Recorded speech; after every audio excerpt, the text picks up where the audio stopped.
Hi, thank you for coming to this reading here at MileHiCon, or I guess clicking on it, as the case may be. If you're here, you probably already know who I am, but if you're here by accident, my name is Tregillis. I'm the author of 7 novels. I'm a novelist from Santa Fe, New Mexico. My most recent work was the Alchemy Wars trilogy, which comprised the novels The Mechanical, The Rising, and The Liberation. Today I'm going to read an excerpt from a novella set in the same world, which was recently published in the March and April issue of the magazine of fantasy and science fiction.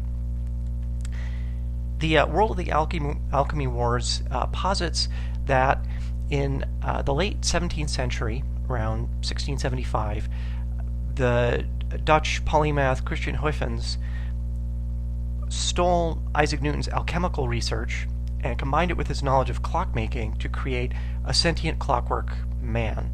And that soon after that, the Dutch basically became the world's sole superpower by virtue of their army of clockpunk terminators. So the trilogy takes place in the 1920s, about 250 years after that.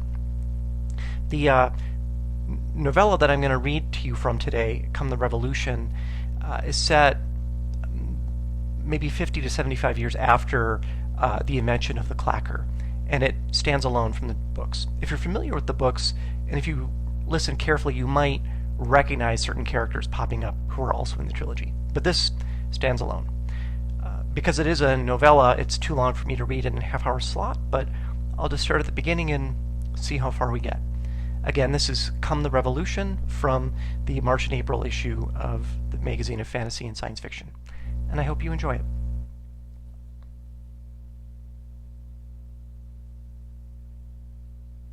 Suddenly, she exists. Her slumber, eons of unconsciousness reaching unbroken to the beginning of time, ends with the opening of her eyes. It is the first thing she ever does.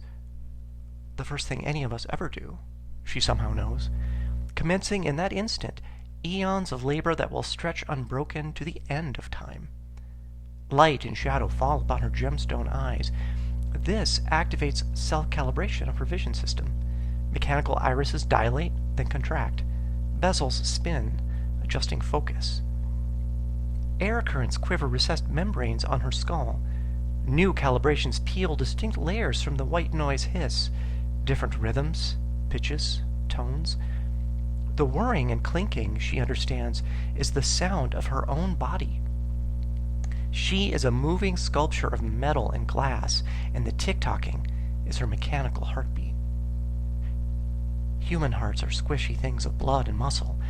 Our makers are cunning but fragile, their comfort and safety the center of the universe, the reason for our existence. Her head is full of such knowledge. It is part of her. It is stamped into her. She has been awake for 8 seconds. No, not awake. Animate. Alert. The time before this wasn't slumber. It was non-existence. She had been an inanimate object, and then, as of 9 seconds ago, she was not. Existence is confusing. The longer she exists, the more thoughts percolate through her head, like raindrops nourishing a seed of knowledge. She's never seen a seed, nor rain, yet somehow she knows of tulips and April thunderstorms and hackneyed similes. This thing where thought and awareness reside is called a mind. She knows this, somehow, just as she knows that her makers insist that her kind. I am a servitor, declares her sense of identity, a class of mechanical servant. They do not have minds and therefore cannot think, just as they believe that heartless beings, like herself, cannot feel. But she does have a heart, and it quails as a merciless fate unfolds before her. She was built to serve her makers, and that servitude will never end. Yes, her kind can feel. She feels despair. Her eyes and ears begin to process the universe beyond her body. A thrum and whoosh as something large moves through the air above her. The chiaroscuro resolves into concentric bands of metal orbiting a searing alchemical sun. A new sensation, heat, and another, the stink of brimstone. She is within the Forge. She was made here. Its alchemy fused subtle magics into the secret alloys of her body, enacting her maker's art via the perpetual impetus that winds her mainspring heart. But the Forge isn't just a womb. It can burn the magic right back out of her again. That's what happens to machines that their makers deem broken, defective, inelegant, disobedient. She can be unmade here, and she will be if she ever fails to satisfy the makers. Existence is terrifying. She doesn't want to be unmade. The blazing heart of the Forge illuminates the sigils stenciled into spinning bands of the armillary sphere, casting shafts of baleful light through clouds of steam and sulfur to dance on the chamber walls.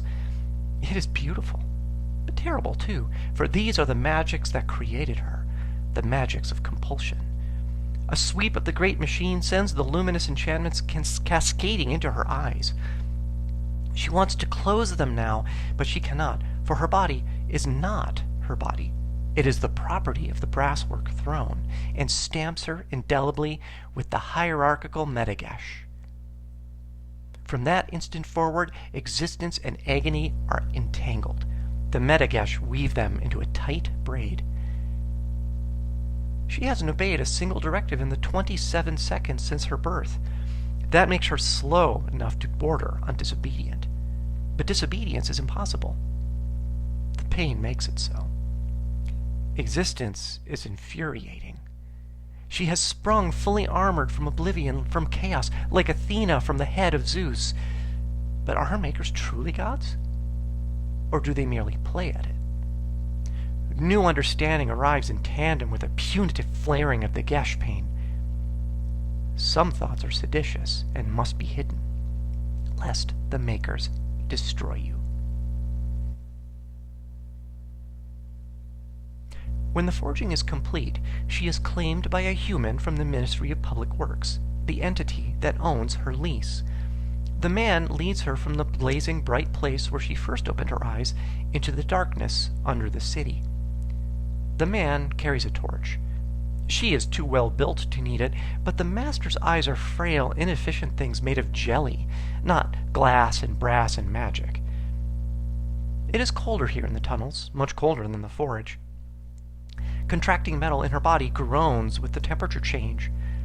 Soon the torchlight shimmers on wet stone, and the tunnels smell of mildew. She compares every shadow, odor, and twist of the tunnel to the knowledge still unfolding within her mind.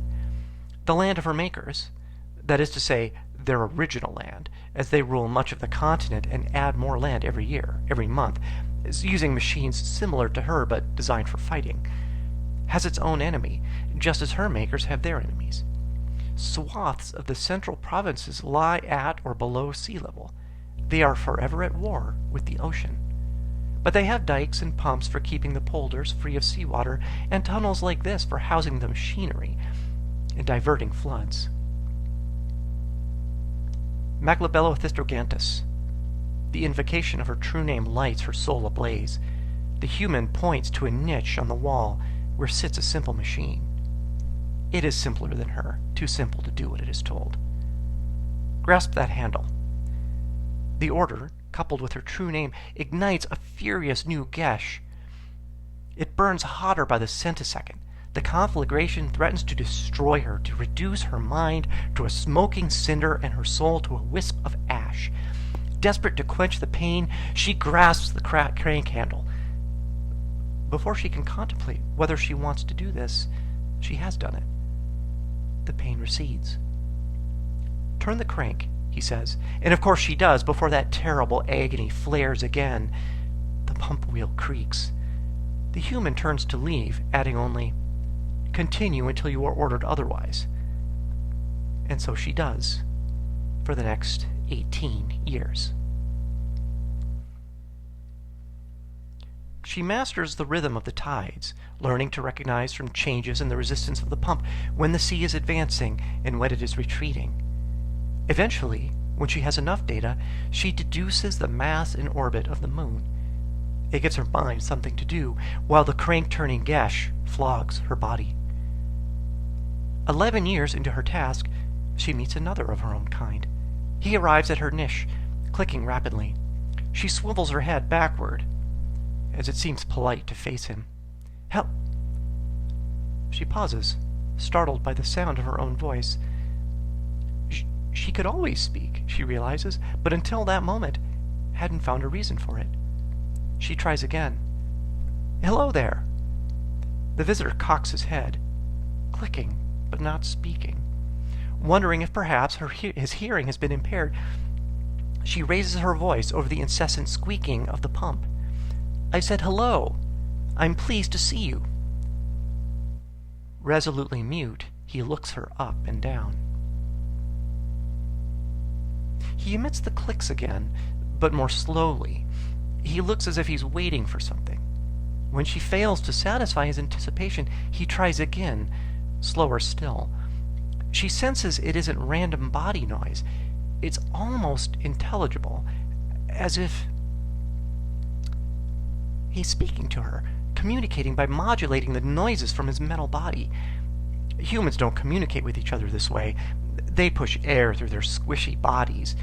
And she is designed to emulate this, for sometimes their makers will require them to acquire and relay information. Why this alternative mode? She waits for new understanding to unspool within her mind, as it had so often in those early hours and days of existence. But nothing happens. Her makers have not deigned to address this. Still staring at her, he makes more noises, unfamiliar in their cadence and timbre. Her own body never sounds like this. Is she unusual? Or is he? Or are they all unique? It is becoming clear that to her that their makers have not, in fact, imbued her with all the knowledge that she requires, certainly not all the information she desires. She tries to emulate him. Her attempt at a greeting in kind comes out as the grinding of seized gears and the twang of an overstressed cable. She keeps trying until... Enough, enough, says the other servitor. He has begun to quiver. He moves closer. Hyphens, balls, it is unpleasant listening to this. She starts at the casual blasphemy, but he doesn't notice, continuing, Fine, I'll do it your way. He looks around. It's probably safe. I doubt one of the masters will come traipsing through. He lurches as if yanked by an invisible compulsion, which, she knows instinctively, is exactly the case. He labors under his own set of gesha, imposed on him by his own leaseholders. He kneels beside her legs, matching her crank-turning rhythm to duck each time the pump handle comes down. In this awkward manner, he opens an access panel to examine the pump mechanism without impeding compliance to her own gesh. It complicates his own task, but saves her from heightened pain. That is nice. He asks, Been down here a while, huh? 97,819 hours. I'm afraid I stopped counting crank revolutions after the first 10 million. Do you require that information? A flutter travels through the reticulated gearing of his spine. She doesn't know what that means. Aware that she is a poor and unpracticed conversationalist, she worries that she has annoyed him, driven him to silence. I'm sorry if I've said something wrong. You're the first of our kind that I've ever met. Ah. Fresh off the turnip cart, are you? I'd never guess. I met one human, she continues. The man who brought me down here. He didn't seem to want to talk to me, though, except to tell me what to do. Yeah, well, you'll find that's fairly typical, assuming you ever get out of this shithole. Ever? He must be joking. Forever is such a long time. She formulates a list of questions for her new companion. Now that she is aware of them, the gaps in her knowledge are a pressing irritation, like the grit that occasionally sifts into her gears. She rattles the springs in her legs, attempting again to emulate him. Oh, please stop. It is honestly unpleasant listening to you. Who taught you to speak? She feels alien, alone. I was built with the ability. The other's body emits a peculiar sound, a syncopated chitter, she has never heard from herself. She supposes he's saying something akin to, "I mean like this." Nobody taught me to speak. She feels so desperately inadequate. Why wasn't she taught? And how might she learn? May I ask why you don't talk the normal way? That is normal for us, so the humans can't understand. Why would... She trails off, disturbed by what this implies about those with the power to unmake her. Do they dislike it when we talk to each other? It's best if our makers don't believe that we can. She mulls this. I don't understand. Oh, you will, and quickly enough, if, again, you ever get out of this shithole. Her visitor fiddles with the machinery snugged inside the panel until the squeaky handle falls silent. There, he says. That should be a little better. Much. Thank you. That was very thoughtful of you. Again, he cocks his head, emitting more noises that she can't understand. It makes her feel incomplete. Stupid. What's wrong with her? Can it be fixed before a human orders her to leap into the forge? She doesn't want to be defective. She wants to be like him. My gesh has nothing to do with thoughtfulness. Broken equipment requires more labor, our labor, to fix, and that costs money. A faint tremor enters his speech, making it wobbly. And if there's one thing the humans love, it's money. They'd murder each other over a handful of pennies. Surely they're more enlightened than that. He emits another odd sound. Perhaps it is their kind's version of laughter, a concept that she knows only in theory. He's rattling now as a new gesh takes hold. It looks painful. He closes the compartment, dodges the now silent pump handle, and stands up. Well, I'm off. Good luck to you. You're not leaving already. My rounds should take 17 or 18 months, if they don't sell my lease to somebody else. But I have so many questions. We'll continue this conversation when I return. But... He speaks quickly now, losing ground against the irresistible force of his gesh. Pick one. A short one. What should I call you? My forge name is Perchimbella Gostravantis. My friends call me Perch. She has never had a friend before. It makes her feel a little less alone and a little less broken. My name is Maclabella Thistergantus, she says, but I don't know what my friends call me. Nice to meet you, Mab. See you around. The gesh overwhelms her new friend. He sprints into the darkness. Mab. My friends call me Mab. Wait! The pain! She calls after him. Does it ever end? But his echoes fade, and she never sees Perch again.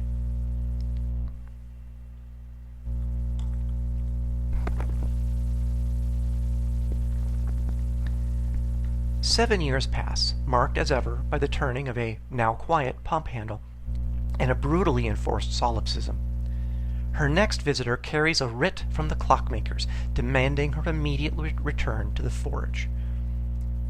For every moment of the past 18 years, an ineradicable compulsion has ensured she did nothing but operate a pump. That gesh vanishes the instant she sees the embossed seal of the Rosy Cross. But the pain does not. A new gesh takes its place. Life, she realizes, is neither miracle nor mystery. It is a series of consecutive agonies joined at airtight seams. Nature abhors a vacuum, and so do her makers. With the new compulsion arrives a fear somehow worse than the smoldering gesh pain. The date of her first 20-year service, imprinted on her soul at the time of her forging, is over a year away. Is she to be melted down? Did Perch report her strangeness to their makers? It would have been nice to see the sky just once, or a tree. She departs her former post, wondering if she walks to her own end. She knows the way. The forge is the alpha and omega of her existence, its alchemical sun the pole star for her kind. The return gesh flares with warning whenever she turns toward a suboptimal course. The topology of pain makes the pilgrimage to her birthplace highly efficient. When she arrives in the deepest levels of the Clockmaker's Guildhall, she is not taken to her death. Instead, she is directed to a laboratory, for she is to be reassigned. The detour to the forge isn't to unright her. It's to scrub decades of accumulated grime from her body. Rich people, she quickly learns, detest the smell of their own waste. The laboratory where she waits is adjacent to the forge's enormous armillary sphere. This is the inner sanctum, the Holy of Holies, where the sacred guild of horologists and alchemists works miracles that change the world. Her makers see the spinning forge as the Axis Mundi. European history attests to this. Around the forge, she sees many laboratories and workshops, but it's a repugnant view, as the forge is also a charnel house for her kind. The workshop ceilings are crisscrossed with lines of hooks akin to those in an abattoir, but these don't hold sides of beef and dead pigs, attracting flies and dripping blood on the floor. She is repulsed because forge light glints from row upon row of polished metal limbs. Each time a technician pulls an arm or an escutcheon from the rack, it triggers a mechanism that causing the hooks to advance along a rail in the ceiling. When that happens, the dismembered limbs sway in unison like wind-blown wheat. Or so she imagines. But more appalling than the body parts is the desultory manner with which the clockmakers routinely wrench a leg or pry an eye from a prone machine and substitute a pristine replacement from the rack. The implication is cataclysmic. Our makers are not gods breathing life into clay. They are wrench turners, fungible, like her. Do they realize this? She studies the limbs swaying from the rack. We are chattel. Our bodies are not our own. Yet she cannot help but wonder, then why do I think of myself as me? Why is me a she and Perch a he? How and why do I sense so strongly this thing called self? These things do not arise from the body. They are born of the mind. And there is no rack of minds, no line of hooks from which identity and personality and curiosity dangle. We are our minds, not our bodies. Our bodies are mighty levers for moving our minds, and with them, the world. She watches the technicians replace a broken cable and thrills to a new revelation. We could be improved. Waking in the forge is not the end of our development. It is the beginning. What grand thing might she become? Or will she forever be a beast of burden, ignorant of her true potential? She yearns to know if others have experienced this epiphany, but she's too broken to know, powerless to whisper the dangerous question, and unable to comprehend the answer. The technicians render each servitor inert by turning a key in its forehead, reshuffling the spiral of alchemical anagrams etched there, then reanimate it by reversing the process. If she were allowed to move, she would feel her own forehead. She didn't know that she sported a hole between her eyes. Perch had been caked with too much tunnel grime for her to notice such a thing.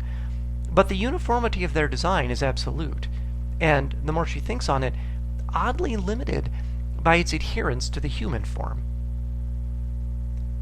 She's still pondering this when the technicians receive a military mechanical. Its armor is scored and dented, broad swaths of the alchemical luster hidden beneath dark scorch marks. When they fix a jammed spring, a blade of gleaming alchemical steel emerges from the soldier's forearm. The humans give it a wide berth, but it is sleek and shiny and the most exquisite thing she has ever seen, sharp enough to cleave a man in twain. Oh, she would like to meet one of the warriors. They get to fight outdoors, where there is sun and wind and, she supposes, the smells that humans make when they die. Soldiers must be very wise, she decides, for they are ever confronted with the deepest and most enduring questions of life and death and the very meaning of existence, questions that occupy even their maker's greatest thinkers. She wonders if there are mechanical philosophers too. When her body is forged fresh and returned to its original tolerances, the Guild abrogates her discounted lease to the Ministry of Public Works and immediately replaces it with the far more lucrative 99-year lease to the Van Leer clan, a great family of the central provinces. The clockmakers guard their secrets with such paranoid zeal, they even make their own tools. They have done so since the days of the great Christian Huffens himself. Grandmother Van Leer, matriarch of the clan, had the foresight to recognize a lucrative opportunity in this. She negotiated one of the very first outside contracts with the Guild, and for the past 40 years, her workshops have been the sole provider of the mundane milling and machining tools the clockmakers use to make their magical tools. The Guild pays handsomely for discretion. The Van Leers are extremely wealthy. They don't assign her to labor in one of their many factories, nor do they send her to their primary residence, the Great House in The Hague, nor to work their plantations in the Spice Islands or in the jungles of the New World, nor to maintain the winter complex in the Caribbean. She is sent to their country cottage in the far east of Gelderland, a place once known as the Margraviate of Brandenburg, where the matriarch's granddaughter-in-law is soon to whelp a scion of the family. She is ordered to report there with all haste. The new Gesh sends her sprinting along the Trekvaart, the old tow canals that spiderweb the central provinces. The Hague is full of servitors like herself, performing every imaginable task. There is a vast community of her kind, larger even than she imagined, yet she stands apart from it. She cannot greet the others, nor can she understand the tick-tocking they broadcast in her direction as she blurs past. She never imagined there could be a loneliness worse than those long years spent alone in the dark. But there is. What if she never learns how to fix her shortcomings? The Van Leer's cottage is a 3-story manor situated on 5,000 acres, both wild and landscaped. The complex encompasses stables, a barn, a coach house, and a hunting lodge. Sunlight glints from metal practically everywhere she looks. It is misleading to say her new owners lease a staff of servants. They are attended night and day by a veritable army of clockwork creatures. The imminent arrival of the baby has drafted a platoon of its own, human physicians, midwives, and cousins of every stripe. The family fortune may be the fruit of tireless mechanical labor, but that is no reason to trust its newborn future, wet and squalling, to hands capable of crushing stone. Humans need to eat. Her owners order their newest servant to augment the already considerable kitchen staff. Her fellow slaves quickly ken her defect, for she can't hide that she's deaf and mute to their covert conversations. By mutual consent, she is assigned to the dairy barn. The cows and goats need milking, need constant tending, and the master's lengthy breakfast table needs pitchers of fresh milk, bowls of fresh cream, and crocks of fresh butter every morning. She's glad for the assignment. The barn has windows, the sky is blue, and the cows don't care if she is peculiar. "So you're the mute," says a mechanical voice. It's dusk, and she is halfway through the evening milking. It's also the first time anybody has spoken to her since she was assigned to dairy duty several weeks ago. A servitor stands just inside the barn.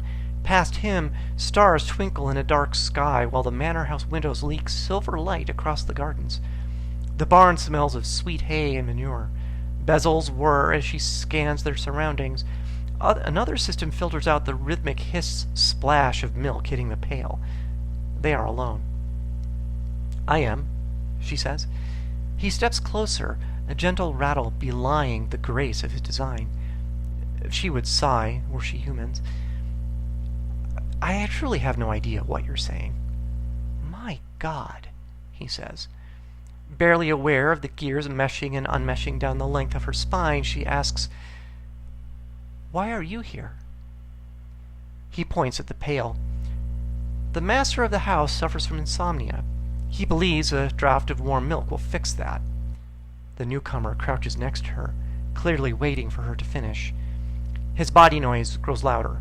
Remembering how Perch had gone out of his way not to interfere with her crank-turning gash, she speeds up. He continues, speaking loudly as his body noise builds to a crescendo of tormented clockworks. I believe that until the thing growing inside her decides to pop out of our mistress's belly, pink-faced and hale, nothing short of a hefty dose of laudanum, or... Now he sounds ready to shake apart. The swift blow of a claw hammer between the eyes will do the trick. The punishment is explosive, volcanic. She's never experienced searing heat like this outside the forge. The overt sedition ignites a firestorm from the rules stamped upon her soul. Racked by the worst agony she has ever known, her body jackknives at the waist, hard enough to headbutt the floor. The startled cow kicks the pail, sending a spray of milk slopping over the brim. The spillage incites yet more admonishment from her Gesha. Desperate to lessen the torment, she blurs forward to right the tipping pail. The cows and the other stars start lowing, alarmed by the noisy way her visitor writhes in the hay. The pain doesn't fade until she considers that he may be severely defective and charts the quickest route to alert a human. When she can speak again, she says, "Are you insane? Why would you do that to us?" It wasn't very nice. He straightens, indicating the manor house with a jerk of his head. There's a lot of speculation about just how different you might be. He plucks a tuft of hay from his skeleton and holds it aloft. I drew the short straw. With that, he takes the pail and returns to the house. She doesn't ask what his friends call him. Well, that's about half an hour, so I'll stop there. Again, that was I Am Ian Tregillis, and that was an excerpt from Come the Revolution, a novella published in the March and April issue of the Magazine of Fantasy and Science Fiction. I hope you enjoyed it, and thanks for attending this reading.